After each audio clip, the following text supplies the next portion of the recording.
Mwanangu kula hamna kitanda, hamna godoro. Hamna vyombo vya kupikia, hamna chakula. Sisi tunatulia tuna maana gani? Tupumzike.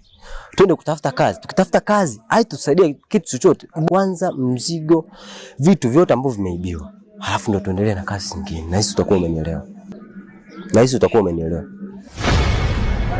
Oliva huyo.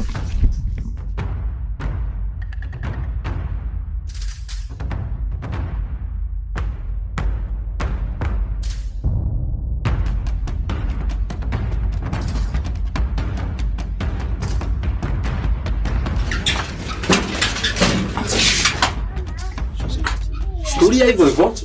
Naomba wewe ulifikiri kwamba siwezi kukupata. Kwa mawazo yako ulifikiri kwamba siwezi kukupata wewe mwanamke.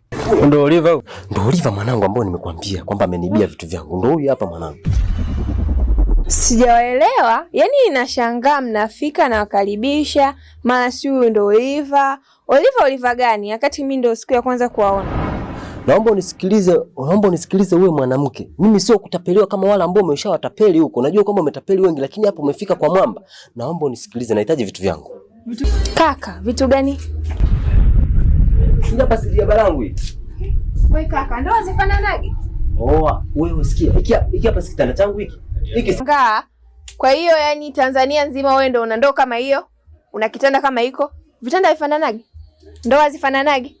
Una ushahidi gani kama ulikuja kwangu unahitaji msaada, nikusaidie na nikakusaidia. Kimzigo kidogo tu cha mama yako amekuagiza uje uchukue vitu vyangu. Wewe mwanamke una shukrani gani wewe? Una shukrani gani? Mbona mama yako tulikuwa vizuri? Anakutuma kabisa uje kuchukua vitu vyangu. Serious? Mama yangu mzigo wake.